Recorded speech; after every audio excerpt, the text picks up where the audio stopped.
Hello, this is Danielle Robinson, founder, director, and one of the trainers here at the Esther Academy. I'm just coming online today to have a little bit of a talk to you about anxiety.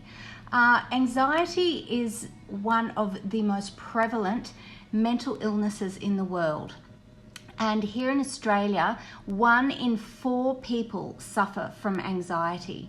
I know very well because myself and my 2 daughters suffer quite badly from anxiety. So what I'd like to share with you today are some strategies that work for myself and work for my 2 daughters. Before I go into some of the strategies that work for us, I just need to mention that although I have undergone pastoral care training as part of my training at Australian Lutheran College, my theology studies, I am not a qualified counsellor and I am not in any way a mental health professional or a psychologist in any way. What I'm going to be talking about today is just to give you some little tips that work for me and I pray will work for you. So the first thing that I always do when I'm feeling anxious, or if I feel that a panic attack, a full-blown panic attack is imminent, is I pray. I talk to my Heavenly Father who already knows how I'm feeling, and I just ask for him to alleviate that anxiety, to maybe explain and point out to me why I'm feeling the way I'm feeling, and just to give me that sense of peace and calm in my spirit. The next thing I do is I remind myself that this will pass. Anxiety always passes. Panic attacks always pass. When you're in the middle of them, they're awful and they feel like they're going to go forever, but they do pass. And it's helpful sometimes to remind myself of other times where I've thought things were going to be absolutely catastrophic and I've been worrying and having awful anxiety. I think back at those times and then I think about what happened afterwards. And 9 times out of 10, they're not even half as bad as what I anticipate. The third thing that I do, and these are some really good grounding techniques because I will often get panic attacks at nighttime, and I will get them in the middle of the night. So what I do if I wake up, I'm feeling short of breath, I'm feeling very anxious, is I'll get out of bed, look outside. So I'll open the curtains and I'll look outside at nature. I know it's dark.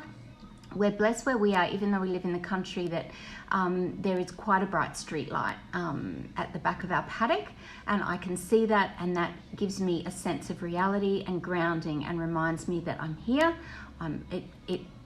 Everything is okay in the world, at least in our part of the world. I will then also go and see if I can touch something tangible.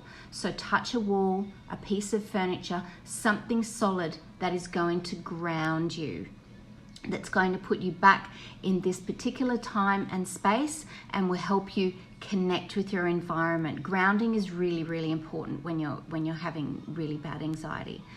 I'll then have a glass of water because hydrating your organs and making sure that you're healthy can help. And then deep breathing is amazing. It is so, so important. Put your hand on your diaphragm, and when you breathe, just think about your breathing. Focus on that and it will block everything else out. Do it for at least 10 deep breaths in and out, and hopefully by the end of trying those different strategies, you will be feeling so much better. So I really, really pray and hope that this is helpful for you. I believe that anxiety is an attack from the enemy to take our joy away. I generally find that those anxious moments that I have are completely trivial, and at times where I've got no reason to be anxious. They're completely illogical to have them at that time, and that I believe is because the enemy just doesn't want us to be happy. He wants to rob us of our joy. So I hope this helps for you. Just remember that anxiety passes. It's not you, it's just a product of the environment and the world. It's often biological. My daughters, I have no doubt, have inherited their anxiety from me. So just, if you are suffering a lot, go and talk to your doctor, go and talk to your GP, and just seek some help, because it's awful. Anxiety is a horrible, horrible thing. And I'm old enough now at my age that I have the strategies and I can pick the signs and I know what's happening. But if anxiety is something new to you, please go and talk to somebody, because you don't have to live your life that way. There are options, there are people that can help you, and I encourage you to just go and look into that so that you can just live and enjoy this life that we've been given. Shalom.